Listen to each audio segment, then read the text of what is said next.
Oh, it's good to be back, Dave. I need to qualify something there with my modesty. Haven't been doing real well with forecasting the constantly suppressed gold and silver prices, but I've got a number of important uh, non-price related forecasts, like Germany beginning to flip east toward Russia, like extreme turmoil in Saudi Arabia that indicates a slow degradation process that might result in collapse, and a biggie forecast of the gold trade note starting to take shape in the Chinese gold oil contract, the futures contract out of Shanghai. Those are all forecasts. And these are exciting times. We're just not seeing a whole lot reflected into the gold and silver prices right now, but I think that will change. There's some old sayings that, you can wait and wait and wait, and things just don't happen. But when they start, they move very quickly. And that's what I think is going to happen with gold and silver. They're going to get released. And what's going to happen is that China and the East are simply going to wrestle control and reset the gold price and basically flip their nose at London and New York and say, your game is over. We're now going to control the physical gold market. You can continue with your paper price discovery charade if you wish, but since you're not moving any gold and silver metal, we don't think your London and New York prices mean anything. That's what I'm looking forward to. So if let's just stay on this track for a second. So the BRIC nations, they're looking to implement a gold trading system, like you said, and they're looking at Colmex, they're looking at London, Swiss, and they're saying the paper markets are over. I mean, how is this going to affect the gold pricing? I mean, they're going to rework the entire benchmark of gold? Well, they might just not use paper futures contracts. They might, I don't really know. I mean, I'm not part of the BRICS gold market based China and Russia. I'm not part of their decision making, but if they want to break the COMEX, I think the best way to do that is to ignore it. Not to integrate some like Shanghai did. Shanghai might have made a mistake. We'll see. They integrated their pricing system with London, and now all you do is you see this 1, 2, 3, 4% premium of the Shanghai gold price versus London, which is minuscule. 2, 3% to me is absolutely nothing. If you're going to have a legitimate gold price, and you want to see a premium put in, and you want to see legitimacy, then I want to see a 20 to 40% differential between Shanghai gold and London gold.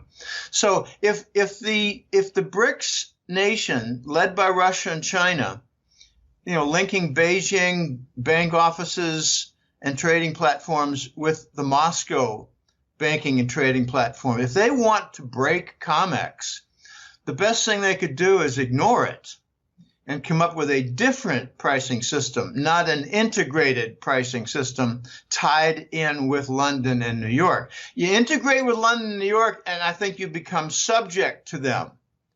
And that could be some of the problems that Shanghai is having right now. They cannot break free of the London structure. I think they need to just set up a brand new pricing system in Russia and China, boast that it's based on physical metal transactions and delivery, and say we are not related in any way, shape, or form with the price discovery system that is corrupted beyond recognition and beyond repair in London and New York. That's what I would do. And notice that Russia has done some very important things. They set up a Sberbank office in Beijing, and China set up a Bank of China office in Moscow, and they've got I don't know what to call it. It's like a SWIFT bank transaction system, bilateral, just between China and Russia. I can't remember the name, just a standard vanilla kind of name. And then China has done something much bigger, and that's set up the CIPS transaction system, which is a much more global competitor to SWIFT. It's the CIPS, cross-border interbank payment system. Some people think it's a Chinese interbank. No, it's cross-border. They want it to be international and not just Chinese, but they run it. So the Chinese and Russians are doing a lot of good things. They're doing a lot of smart things. They're doing a lot of things that are rebellious toward the dollar. And I think they're all going to be proved quite effective. The bigger mystery is what's going on in Shanghai and the delays there. But let's just focus on the BRICS Bank, gold trading system platform. I made comments, and I have been making them, Dave, for at least 3 years, that I expect that the BRICS Development Bank would eventually branch off. In addition to managing projects, the BRICS Development Bank would eventually become an office for converting treasury bonds, euro bonds, UK gilts, and Japanese government bond, in other words, the 4 major sovereign bonds, converting them to gold bullion for the banks within the BRICS nation system. Now, we're not getting any indication of that yet, but what we are seeing is the BRICS are setting up a gold trading platform. What I'm looking for next is some mention that the BRICS Development Bank will facilitate in activity with the BRICS gold trading platform. I think it's natural. I think it's going to come. And one reason I said that regarding the BRICS Development Bank, it was simple logic. The Asian Infrastructure Investment Bank, AIIB, was set up and started gathering in nations. And it looked like it was putting the BRICS Development Bank in the shadows, certainly in the rear guard. So if the AIIB was going to run hard with the Eastern nations, emerging market nations, etc., then it kind of leaves the BRICS Development Bank without a purpose. And that's when I started thinking, well, their purpose could be facilitating conversion of major nation sovereign bonds into gold. And that's what I think is going to happen sooner or later. While this is happening here, the Chinese, the Russians, they've done a lot of other things. You mentioned the payment system, but the yuan has been included in the SDR basket. They're setting up this new gold trade system. They also created the petro yuan. Now, how does the petro yuan, is that a threat to the petrodollar? Only as much a threat as putting a shotgun in the mouth of a victim. So you're saying yes.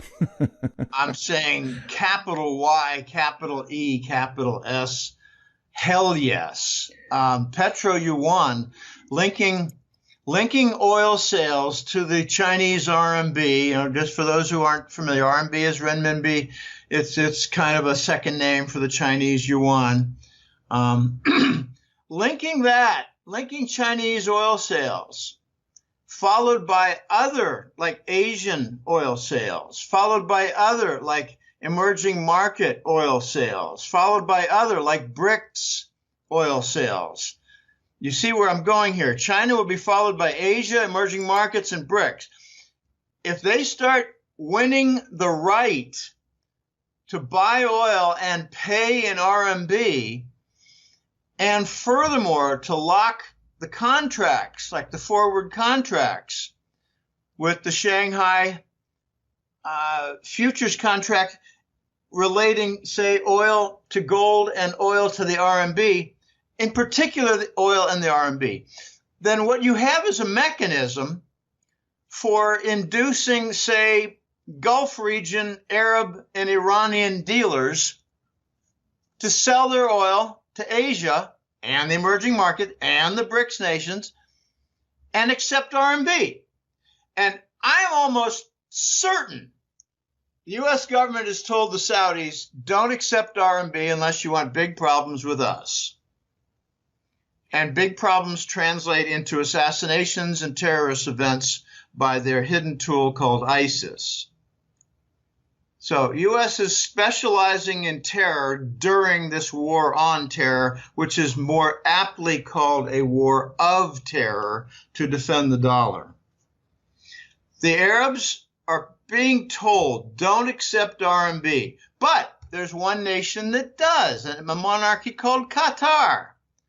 Qatar is now accepting RMB in energy sales, oil and gas. And the irony is just astounding. The U.S. military has a big central command center, CENTCOM, in Qatar.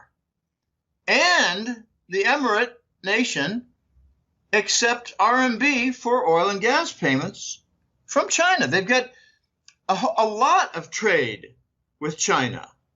Qatar and China have trade dominated by oil, and a lot of the trade is being settled in RMB. So right under the U.S. nose, right under the U.S. military tent, there's Arab monarchy oil sales in RMB. So there is precedent, but the Saudis are special. The Saudis are like linked at the hip with the U.S. Treasury Department. And that linkage, I think, is in the form of the Exchange Stabilization Fund. Let me do some simple napkin math. The Saudis, since 1970, we're talking about 45 years. I would say all but maybe 2 of those years, they were the leading oil producer in the world, on planet Earth, the globe. As leading oil producer, they had tremendous surpluses in the early years. Their population was less. Their welfare payments to their people in Saudi Arabia was less. Their arms purchase were less. So they had huge surpluses. And yet, in the last couple of years, we have separated from the TIC report, Treasury Investment Capital Report, I think it stands for, the TIC report. It's Treasury bonds. Who owns them among foreign central banks? In the last 2 years, they separated Saudi Arabia from the OPEC oil producers.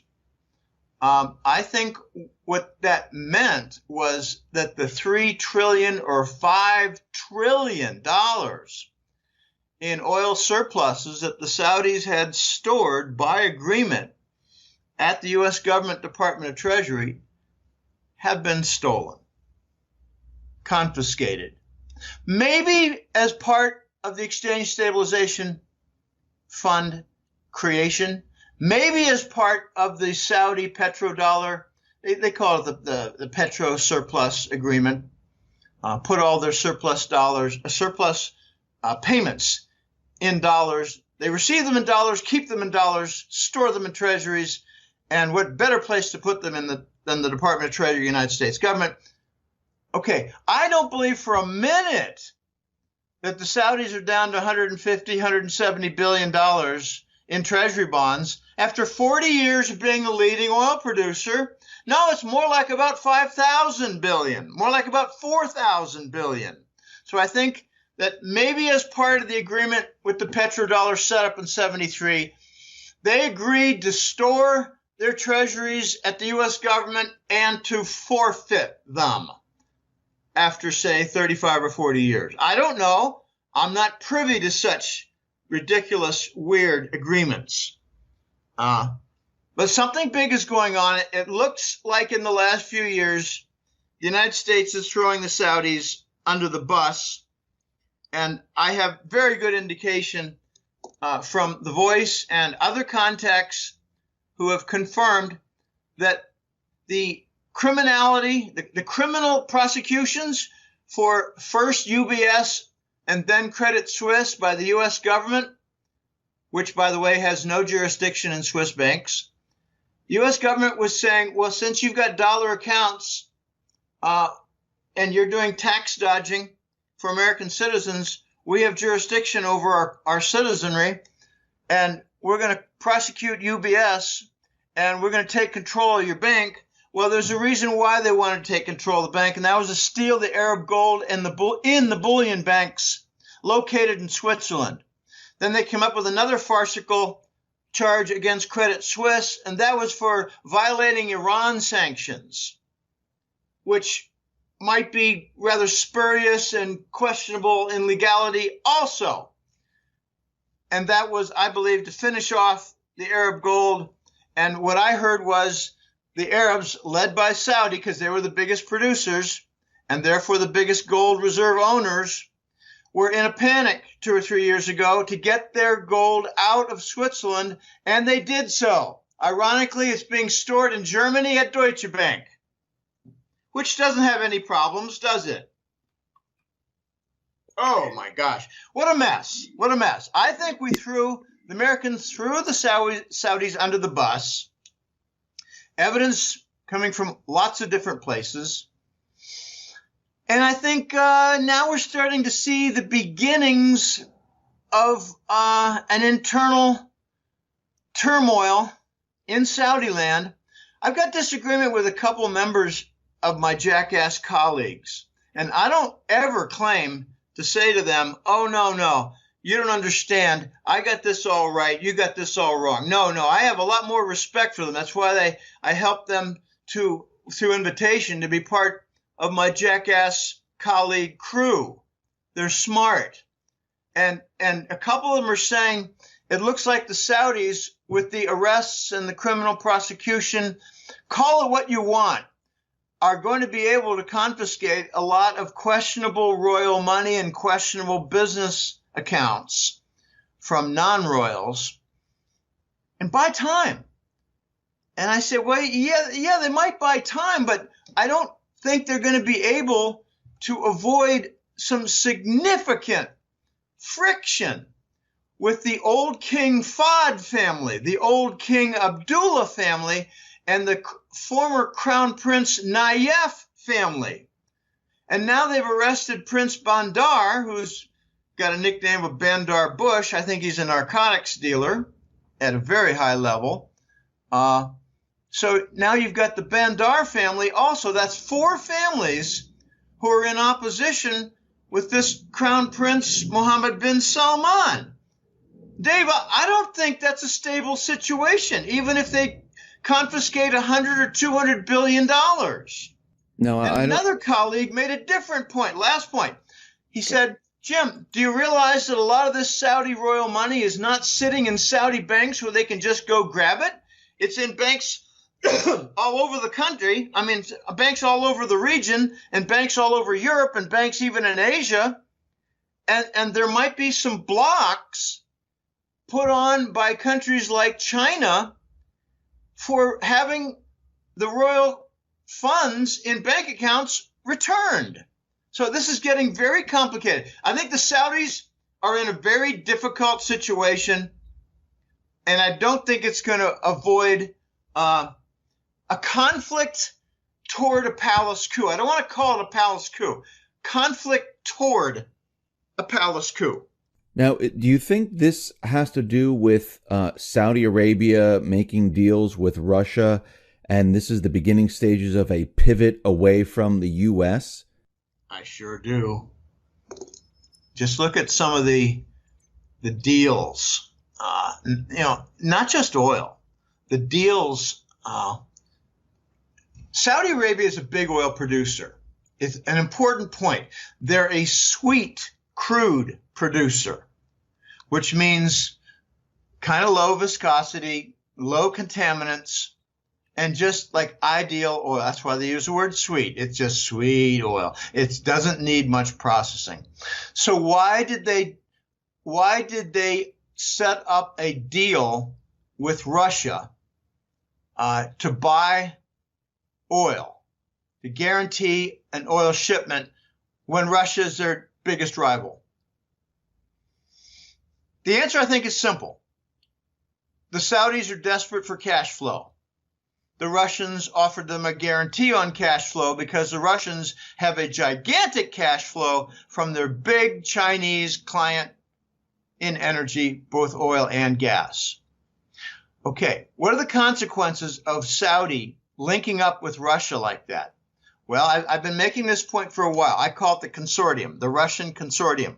Their oil consortium is run by Rosneft, and they've gathered in Iran, another big producer. So why is Russia making a deal on buying Iranian oil and joining a consortium, except to create a pool of non-dollar payments for oil that will compete against the petrodollar? I think this Rosneft consortium, which includes Venezuela, by the way, they desperately need liquidity, cash liquidity. Russian Rosneft is setting up the oil pool. Saudi is dipping their foot in this non-dollar oil pool that I call the Russian consortium. And I think it's pissing off, angering tremendously the U.S. leadership, government, finance, military, all the above, pissing them off. Okay, in addition, the Saudis have agreed for military purchases from Russia, missiles. They might just want the best missiles around. So they're going to Russia to get the Su missiles because they're the best around. In the meantime, Saudis are also making deals with China. It's not just oil deals, not just Aramco talks toward investment. They're making deals with China also in missiles, to the point that about 8 months ago in a Riyadh parade, they were displaying Chinese missiles while they're still part of the U.S. petrodollar system. Okay, that's dangerous parade in my book. The Saudis also arranged with China a rather broad investment agreement outside oil. I mean, China doesn't offer them, great technology, but what they offer them is investment capital toward expanding their technological reach. And that's where I think Germany might come in. Germany or Britain and the United States. But I really think in the future, the U.S. and Britain are going to have a smaller, footprint, impact in the Kingdom of Saudi Arabia. The big issue right now is something that China has been pushing for months. They want to buy Saudi oil and pay in RMB. The Americans are telling the Saudis, don't do that. If you do, you're going to have some big problems with us. So they're not doing that yet. And now I think the Chinese are realizing that they've got this Aramco investment concept, this opportunity, which could be used as leverage. Let's just say the Saudis buy 10% and lay down $200 billion for the Saudi Aramco. And it's going to be really important to look at the dollar amount, $200 billion, and then look to see what they claim is the percentage of Aramco ownership. Now, under current Saudi valuation, that would be 10%. But I think it's going to be closer to 50%. If they lay down $100 billion, that would be 5%. But since they're overpricing it by a factor of 5, they're lying about the value of Aramco. I think what we've got is a situation where China is going to lay down, say, $100 billion as a starter, and the public is going to infer that it's 5% when it's really going to be 25%, because the Saudis will admit to the Chinese that it's not worth $2 trillion. It's more like worth about 400 or 500 billion. And that's what the Western energy analysts have concluded, worth about 400 to 500 billion. But the point I'm making is that the Chinese are going to use the Aramco investment to get leverage, to win the right to buy oil from Saudis in RMB. That's what the Chinese want. They've been bickering about this. They've been harping about this. They've been complaining and nagging. They're really angry that they're buying oil from a third party and using U.S. currency. They don't. think the U.S. is involved in the Saudi purchase. Therefore, the U.S. currency should not be used in the Saudi purchase. And they make a good point. But what they're driving a nail into is the heart of the petrodollar. And they're just going to keep whacking away with this hammer and finding new places to put the nail and continue to whack other nails until they win the right to buy Saudi oil in RMB. And then you're going to get other nations looking to do the same. Then you're going to get other Arab monarchies looking to do the same because they don't want to lose their Chinese clients. There's competition going on now among the Arab oil monarchies. I think the big winner in all this is going to be Iran. Iran has just got both feet now in the Eurasian trade zone. They're signing up with very solid Chinese deals, Russian deals. Now there's a big Russian port deal that's going to line up pipelines, and they call it the Russian pivot.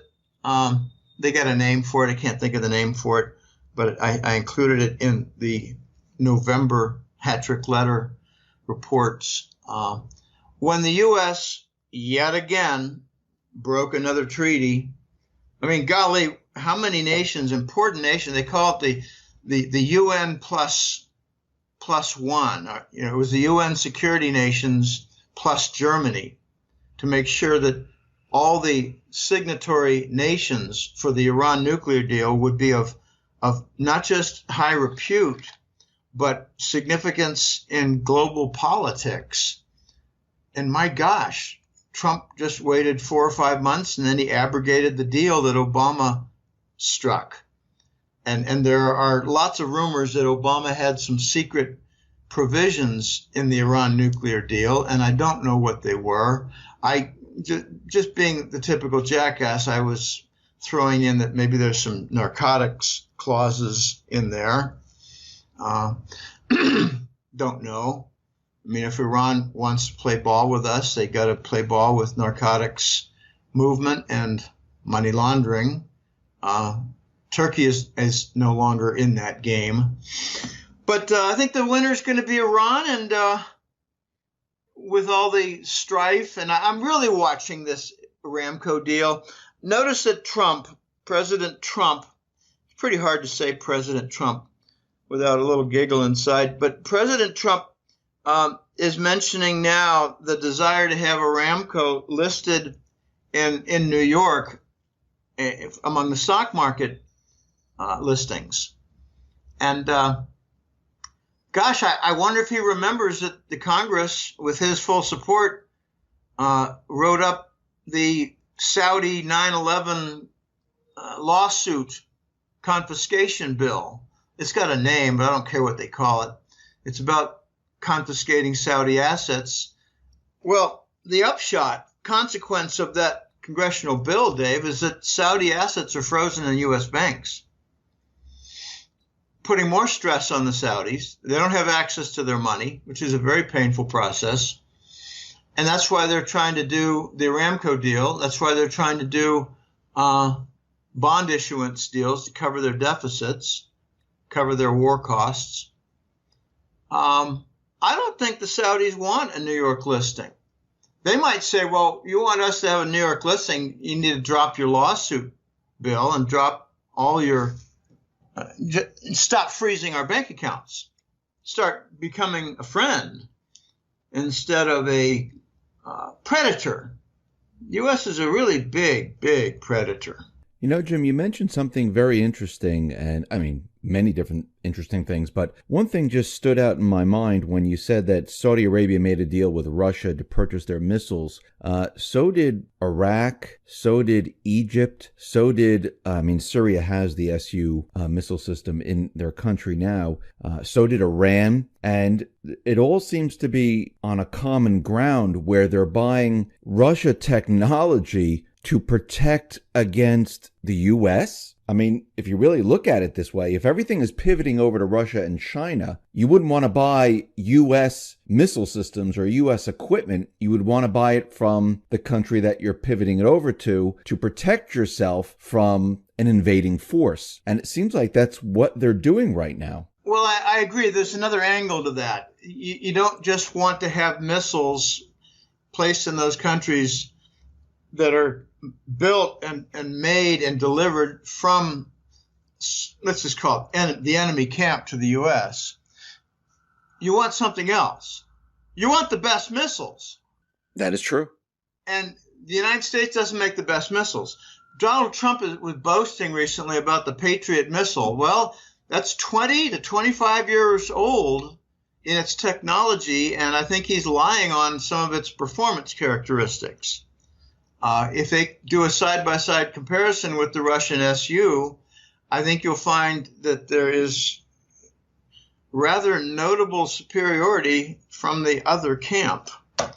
And the same goes true with the cruise missile versus the Russian Sunburn and Onyx. I could cite you details, but if you want confirmation on that, just call up the Pentagon, because they're very well aware. We're getting into messy situations here, Dave. The Saudis are going to be under pressure to stop the Yemen war. The Chinese are pressuring the Saudis to make peace with Iran. The U.S. is pressuring the Saudis to make war with Iran. The Chinese want peace with Iran, which will come at a price. It'll come at a price of stopping the Yemen war. And I don't know that Saudis are prepared to do that because Prince MBS, Prince Salman, is a very aggressive sort. And I don't want to start calling him names like lunatic, but he seems to be just off the chart aggressive. And let me just throw out there, I've said this before, the Saudis, I think, have at least 60 to 70% lower oil reserves than they state. They're always stating pretty much the same figure of 260 billion barrels of oil, and that hasn't changed in 30 or 40 years, but their production schedules continue on their merry way, and apparently there's no depletion. I just call it Mickey Mouse mathematics. They claim that they have new discoveries. Well, they do, but they're small. So I think they've got 60 to 70% less in their reserves, and therefore they want to steal Yemen's untapped reserves. So if they don't get at Yemen's reserves, they're going to be in trouble. But the war is not going well for Saudi, and one of the examples of blowback is that the Houthi rebels, I just call Yemen, the Yemen army, the Yemen factions, they're now doing attacks on the oil fields in western Saudi Arabia near the Yemen border. So Saudi's oil fields out there on the frontier are not safe. The Saudis are going to try to steal Yemen's oil fields, and they might lose some of their own. So the Saudi situation is becoming dire, in addition to all the different royal conflicts, because Prince Salman wrestled the Crown Prince post from a different royal named Nayef. Nayef. And there's resentment in the Nayef family, and I think it carries over into the Abdullah and Fahd families, which have significant power because they were former kings. Fahd was a king for a long time. Abdullah was a king for something like 7 or 8 years. Now Salman is king, and he's not that strong.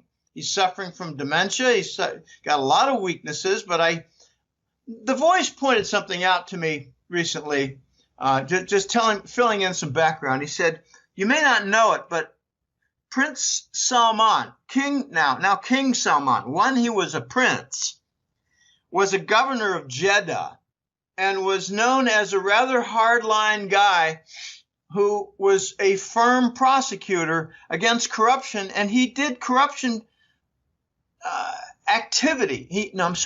Prosecution. He conducted prosecution attacks on princes, on royals. So when he was younger, he was a tough guy. And now he's weakened and older, and I really question whether he went to the Kremlin to sign deals. I think his double did. It's not that hard to produce a double. The Americans do it all the time. The doubles for Hillary. I think the last CNN hosted debate between Trump and Hillary had a second double stand-in for Hillary.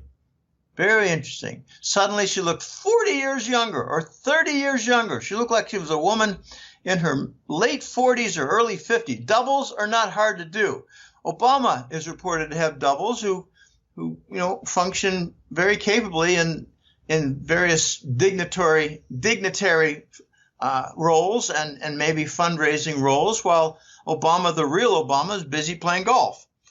Was busy playing golf.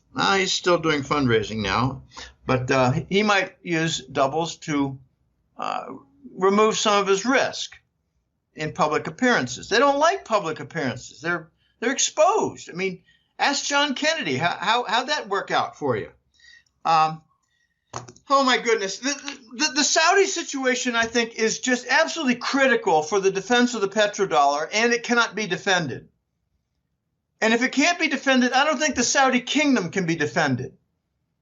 And I think the Prince Salman has got some very big problems that have been aggravated doubly by the arrests. And we're told now through various channels that when certain royals and leading businessmen were arrested, they were told, hand over 60% of your money to the Saudi kingdom treasury, or you stay in prison. Now, I don't care the form of the prison. It was the Ritz-Carlton in Riyadh, and it's swank, but they're still sleeping on the floor with mattresses, and they're still humiliated. They don't like this. So many of them have signed, and I'm told that it's something like $100 billion that have been gathered so far. You can gather the funds, Prince Salman, but you're going to win resentment. And this culture loves revenge. I mean, they make kind of a ritual out of it. So I don't think the Saudi kingdom is going to remain. And I don't have a timetable. But I think this year coming, 2018, is going to be rather tumultuous for the Saudis. I don't know how Prince Salman's going to hang on. And there was recently a helicopter shot down. And a prince named Muqrin, Muqrin, Muqrin, he was killed. Well, if Prince Salman had not grabbed the crown prince post, Muqrin might have had a claim to the throne in addition to the former crown prince Nayef. So Muqrin and Nayef might have had a battle, and now Muqrin's dead. I don't want to get into Prince Al-Walid. He was another one of the arrested. There are rumors now that he's dead. He's the Citigroup investor, Prince Al-Walid. He's a friend of the family for Wall Street. I think that means he's involved in narcotics. I think he and Bandar Bush have been the main point men for the Saudi narcotics system, subsidiary of Langley. It's hard to get confirmation. You can't exactly call up or check a website for things like that because it's all very dark channels, dark money and criminal activity, global criminality under the sovereign protection. Very nasty stuff. I'm watching Saudi, Dave. I'm watching it from 5 different angles. And I'm really anxious to see when they announce that they will accept RMB from China in oil sales. Really anxious. I think it's inevitable. I think the U.S. government realizes it's inevitable, and I think it's going to open up a next chapter that I call the dual universe, where the Chinese RMB system of commerce, trade, business, projects, banking, the RMB sphere, the RMB universe rises up.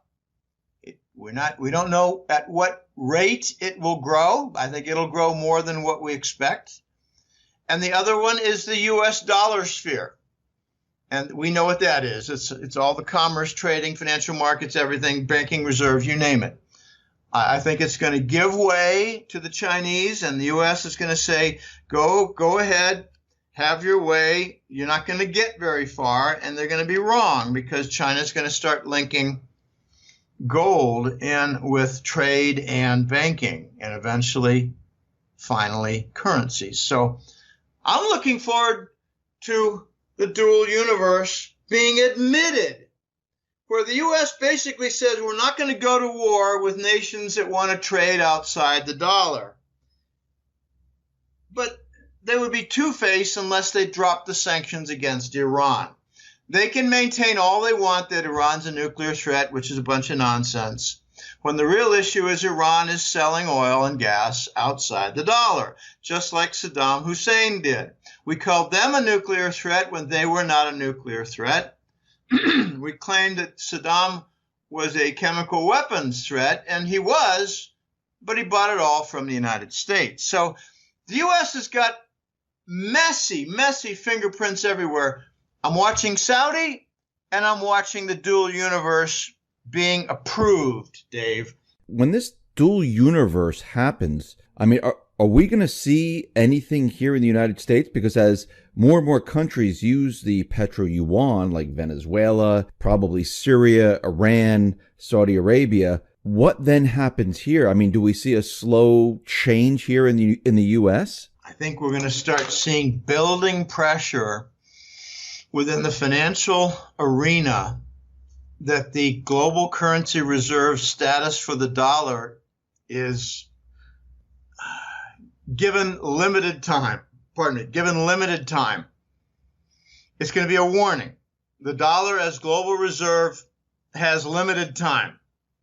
I mean, you could just put a number on it and say, well, just plan on it, United States. In 2 years, you're not going to have it anymore. You're not going to have the global currency reserve status anymore. And that will mean that lots and lots of importers to the U.S. economy are going to be put on notice that they need to come up with a different system of paying for the shipments that come into the U.S. ports. They're going to be given notice that the dollar is just not going to be as valid, as accepted anymore. And that is precisely the pressure that I've been referring to that will work toward the launch of the new Scheisse dollar, the domestic dollar. The dollar that is used for the United States, like, the Argentine peso is used for Argentina.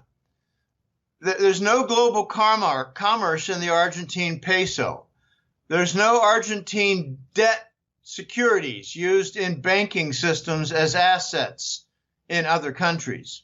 So the domestic-only dollar will be for the United States economy, commerce, cross-border trade, etc., and will have to float on its own justified value with reference to its fundamentals, which are third world. Now, the big notice will be that the U.S. dollar will have to make preparations. The custodians of the dollar will have to make preparations for the dollar no longer serving as global reserve currency. That's a very big step because in all past instances for the last 300 years, the result has been World War. So the U.S. is going to be given a challenge. Make your transition to a domestic dollar because you're going to lose your dollar global reserve status. Make preparations in order to avoid a world war. And the United States is saying, but we want a world war.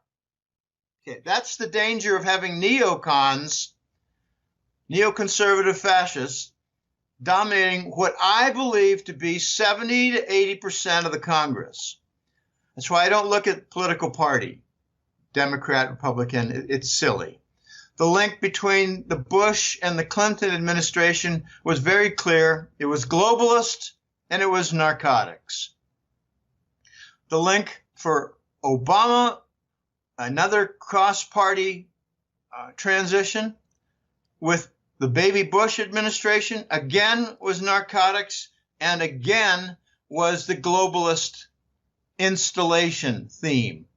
So these neocons want the globalist agenda to be abided by, but they also really like war because their friends in the weapons firms, the military-industrial complex, make a lot of money, have huge flush budgets. Notice that Trump just followed the same old path. He increased the Pentagon budget. He claimed that we've got, shortages and we got depletions in the military. Well, yeah, if you end the wars, you stop that.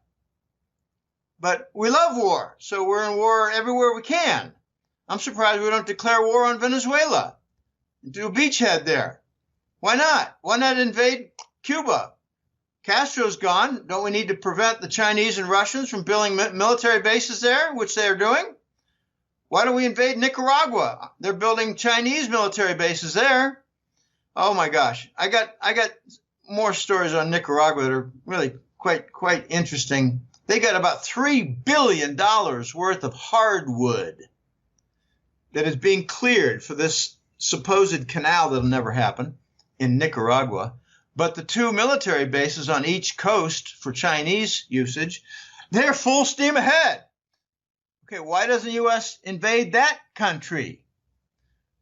Well, John, we love war. I mean, isn't more locations for war a better thing? No, we want war with the King Prize. We want war with Russia. We don't dare do war with China because they hold our debt. But, Dave, we're going to come to a point in the United States where the planning and the Wall Street analysis has to be geared around an end to the global reserve currency. And for those listeners who aren't really familiar with what that means, when the U.S. dollar possesses the global currency reserve status, it means two very important things. It means commerce, trade payments, led by oil, but not just oil. Commercial trade payments are done in the dollar. That includes consulting. It also means that the banking systems use U.S. Treasury bonds for their asset reserves.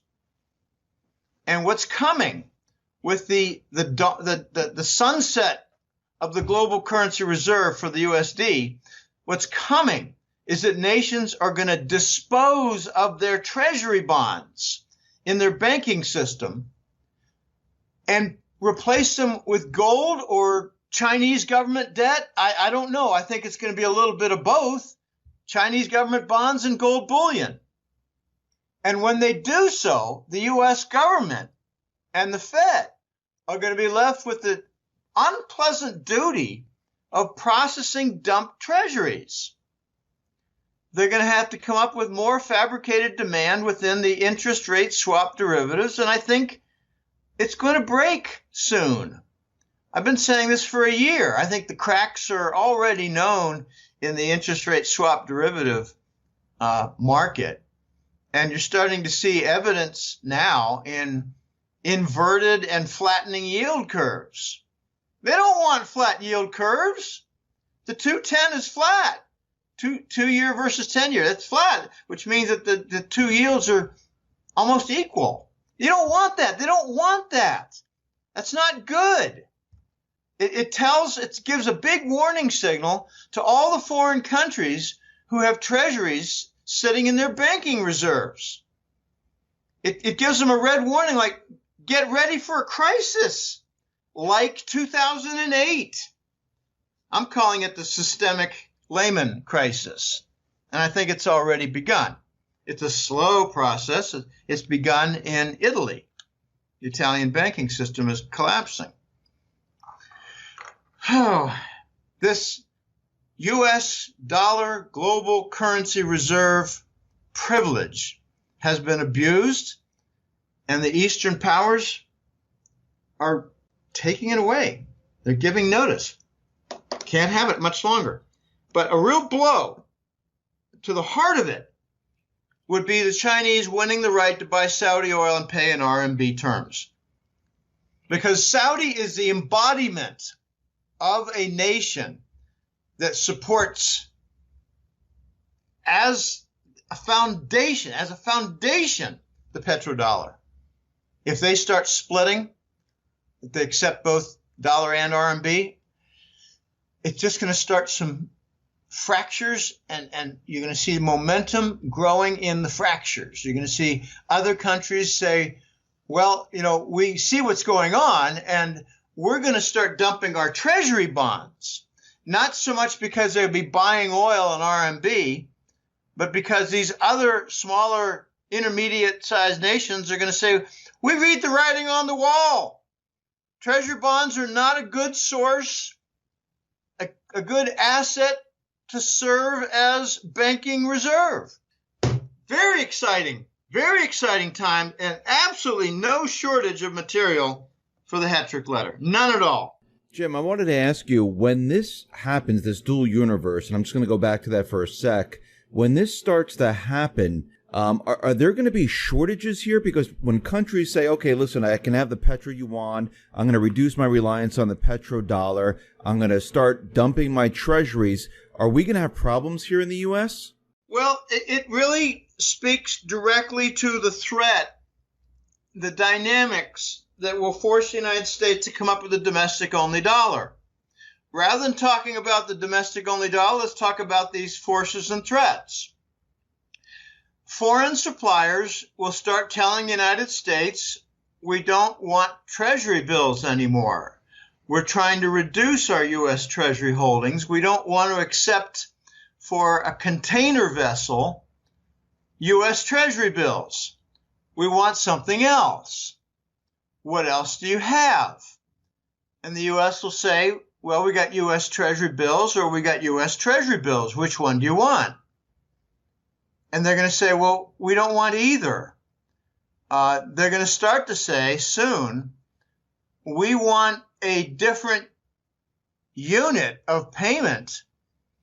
And something like the gold trade note would be very satisfactory. And that's starting to come into view, and I think will be built atop the Chinese gold oil contract and the RMB oil contract. The gold trade note might have more of an RMB imprint on it initially. If the U.S. vendors like, Walmart, Office Depot, Target, Staples, Home Depot, if the big chains balk and tell the foreign suppliers, we can only offer you treasury bills, sorry, that's just the world we live in. Those suppliers are going to say, well, then we're going to look to send that shipment to Brazil or Indonesia. And that'll mean less in the way of deliveries at U.S. ports. So, you asked about shortages. I'm telling you how those shortages will come about. I think there's going to be balking. I think the U.S. vendors are going to be given pressure by the U.S. government. Don't offer a foreign vehicle, a foreign instrument.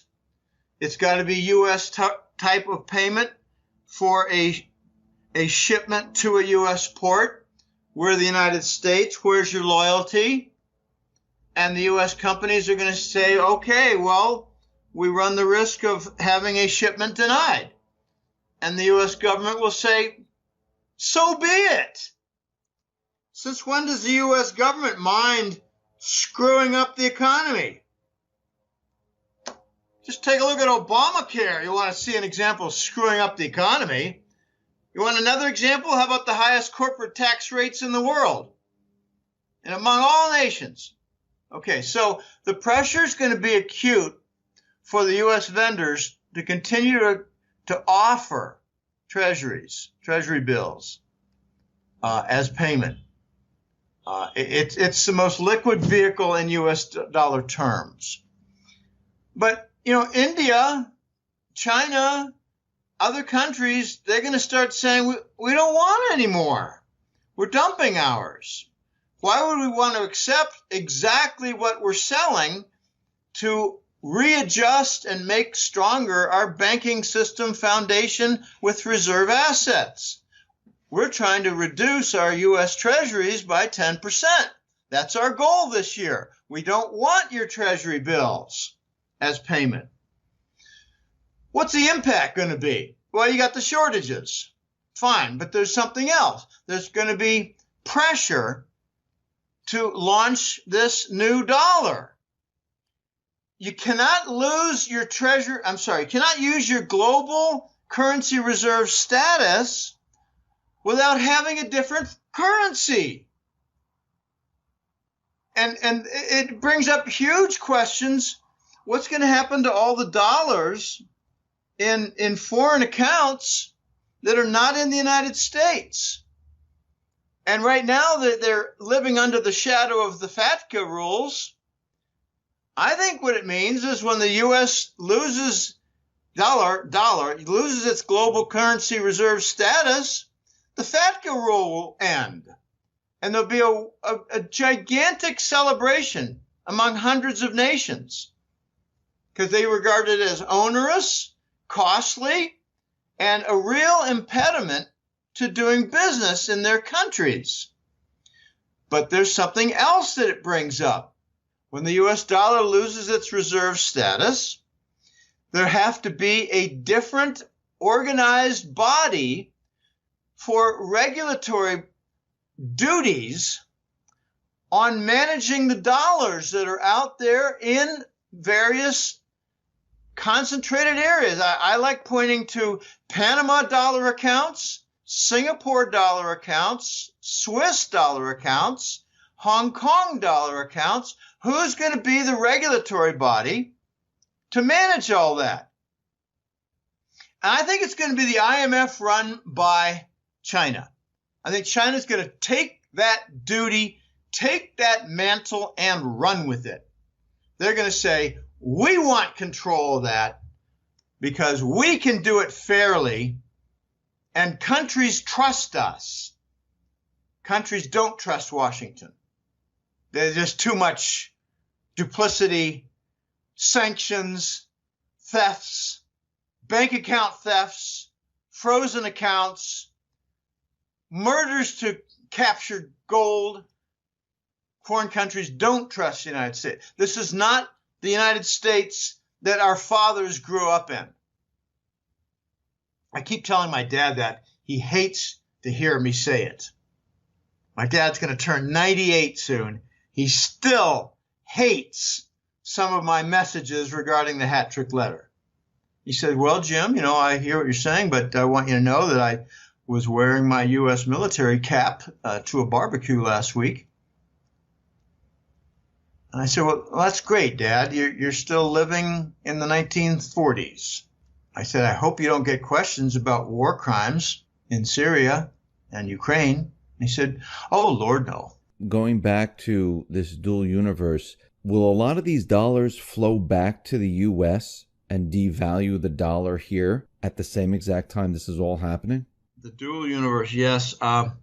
There is a big movement right now. It's called repatriated dollars.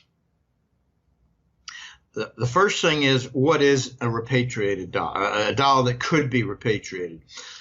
It's a dollar sitting in a foreign account, owned by an American citizen or an American company like a subsidiary, like say in Brazil. Okay. Next question. How much volume does it have? And I'm hearing that it could be around 20 to 22 trillion. Okay, that's what I heard from a fellow who had connections with U.S. government security agencies.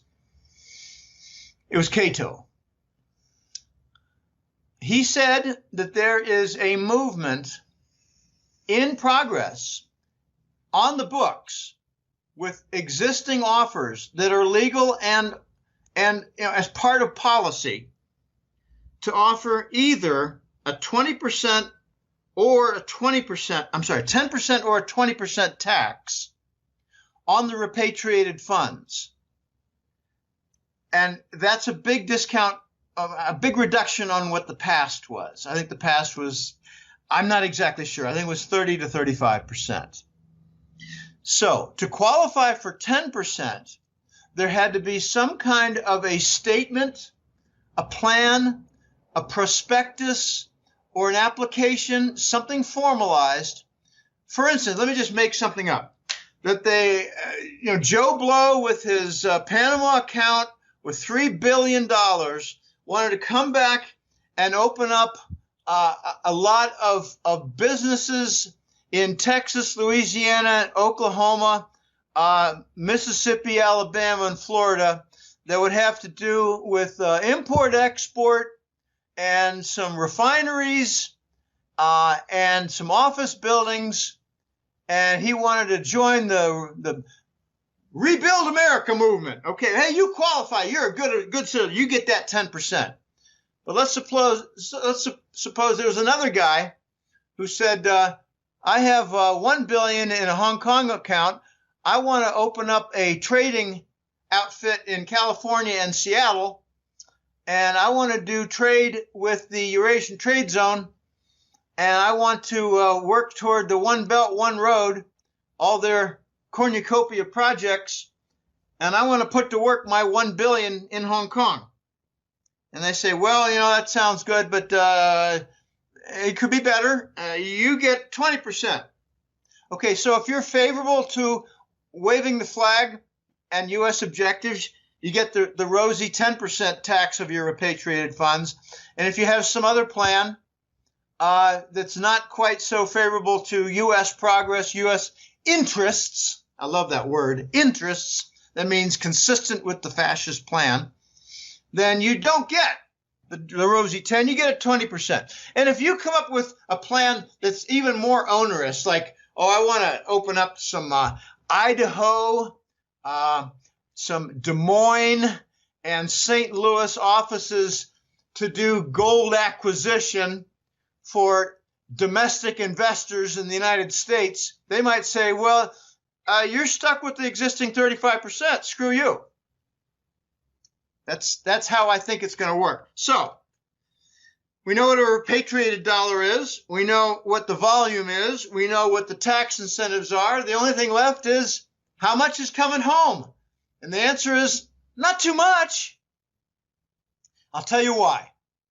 It's just my opinion. I think two big reasons. One is they might think that the dollars they bring home would be trapped and partially confiscated with bail-ins. Second, they might think it would get trapped and forced into the new Scheisse dollar and have forced devaluation. So not much is coming in because the United States government is not making it clear what their bail-in plans are, and they're not making it clear what the characteristics of the inevitable new dollar will be. I call it the Scheisse dollar because it's German for shit. I just had a follower send me an email saying, Jim, look at these following 7 German words. Scheisse means shit, but when you say there's rubbish, There's flotsam jetsam. There's refuse. That's not Scheiss. That's Schwarzen. Oh, okay, fine. So I'm just going to run with it. Scheiss means shit. Great. I'm happy to know that. The United States government is not making clear its future plan. They're not making the business community and the trading, import and export industries confident about what's coming. I think they're going to launch a big surprise and conduct $1 trillion theft. And if you don't think there's precedent, take a look at the TARP funds, 2008. So, Jim, what do you think the timeline is for all this? I mean, we're seeing things accelerate where China, is included in the SDR basket. They're bringing on a gold trade system. They've created the petro yuan. When do you think this will all start to happen? Well, I think it's started to happen already. You have the Shanghai Gold Exchange. That's been in operation now for well over a year. That's a very big step toward wrestling the gold market control.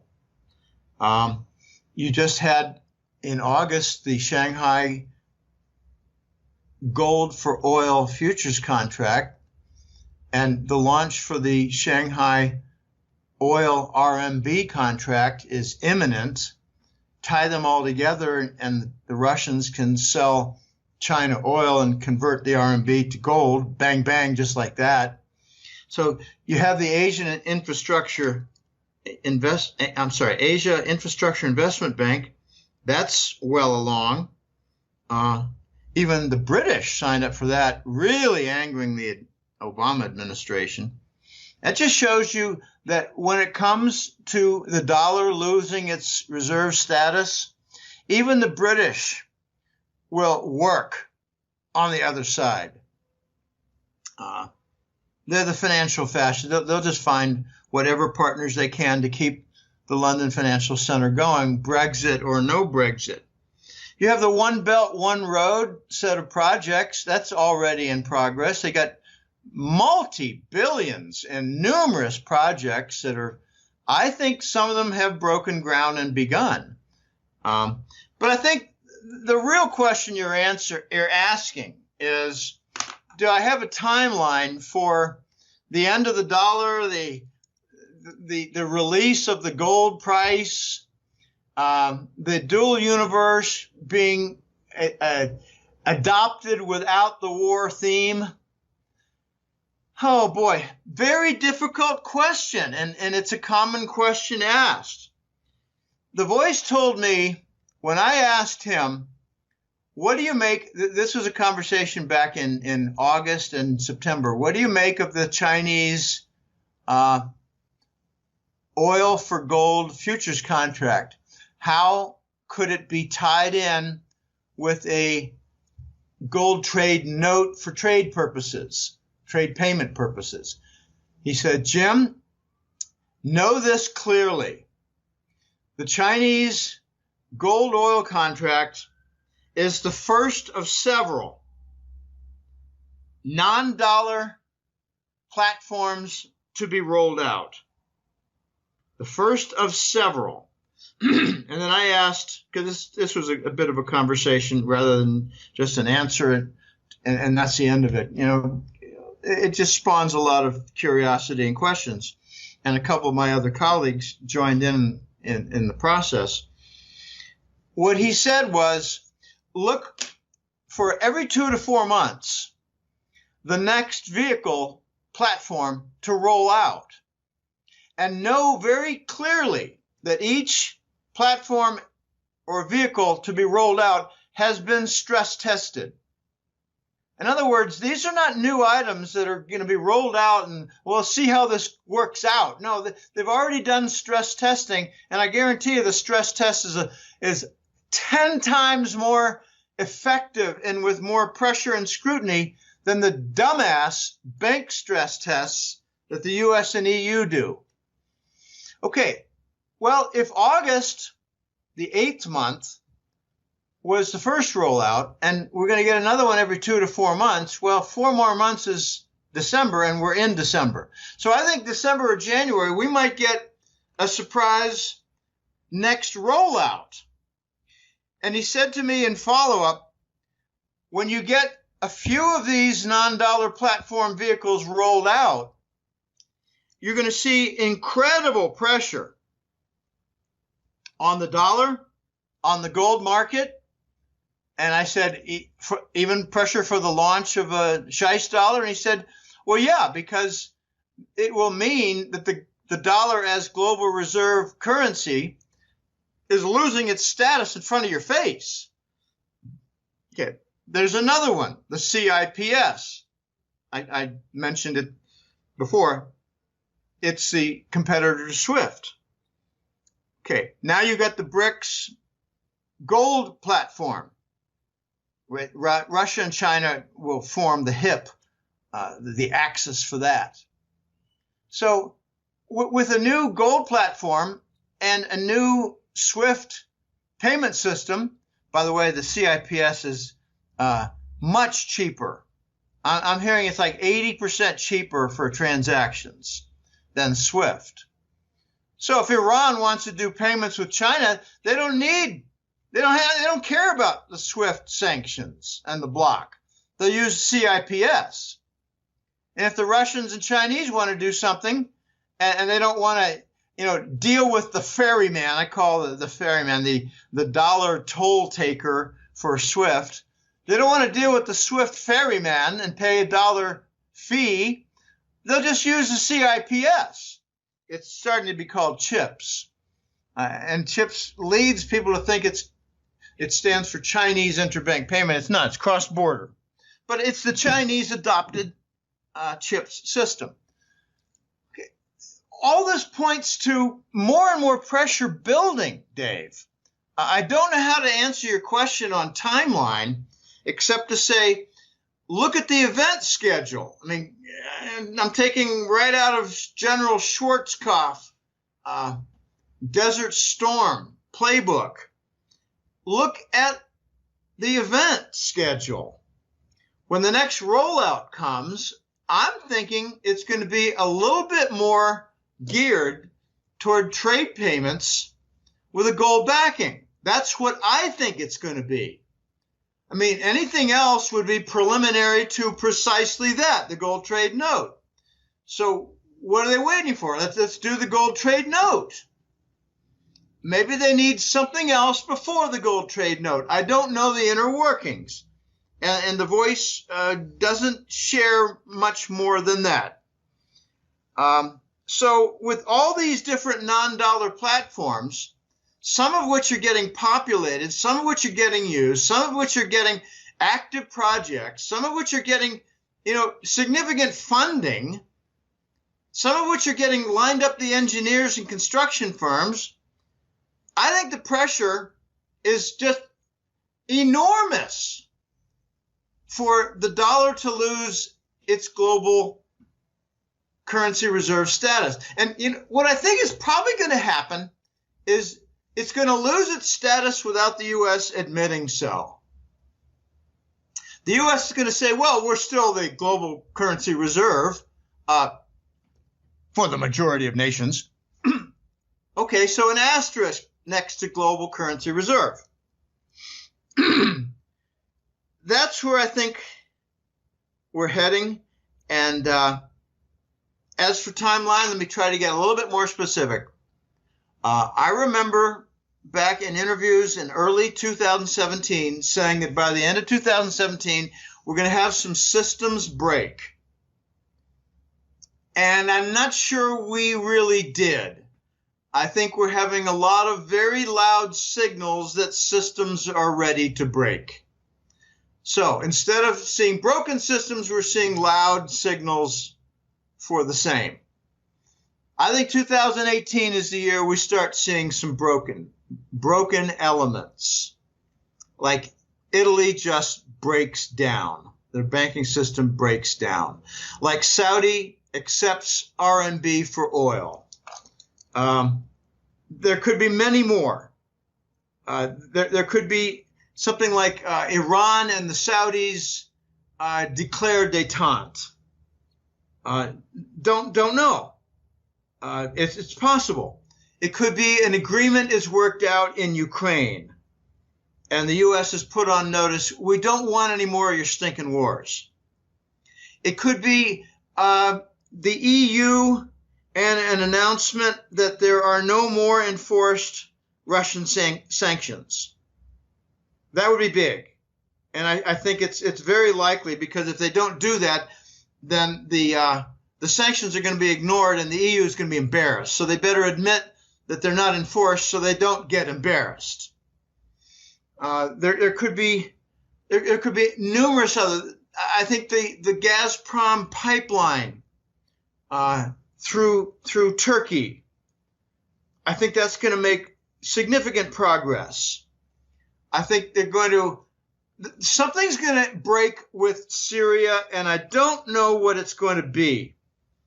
I think peace might break out, and the Israelis and Langley will be told, you can't continue to fund, with Saudi's assistance, the ISIS guerrillas anymore.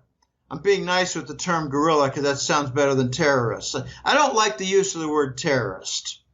If you use Bitcoin, you're a terrorist. If you sell oil outside the dollar, you're a terrorist. If you talk to Russia and the State Department, you're a terrorist. I don't like all this. What it was turned out to be is anyone who is working against the fascist globalist agenda by the United States is declared a terrorist, and it's nonsense.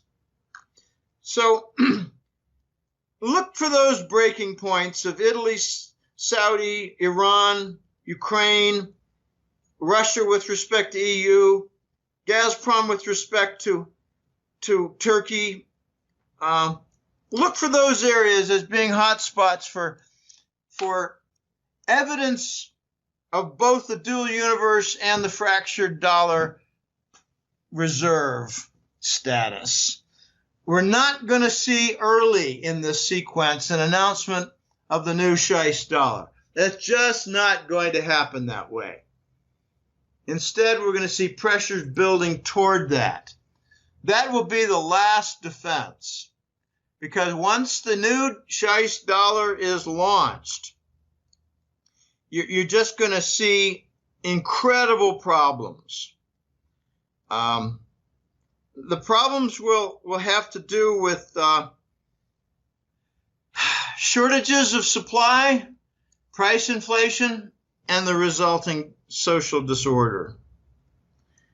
They're unavoidable. They all lead to each other. The new Scheich dollar will involve all three. They're all unavoidable. That's the last line of defense. I wish I knew better the event timeline, but we just don't know if the U.S. is going to launch a new war and buy more time. We just don't know if the Saudis will be able to gather in $400 or $500 billion and execute 100 royals. We just don't know if that's going to happen. There are so many unknowns that the important part is to observe the major signals and the major pressure points and the events that I've listed, among others. There are more. I don't have a complete list of the events. We're winding down 2017, and we did not see the breakdowns that I expected. And I'll go so far as to say we're not seeing as many breakdowns as the voice expected either. And therefore, he's saying that 2018 is going to be a tumultuous year with some breakdowns that are unavoidable. Because we didn't see them in 17.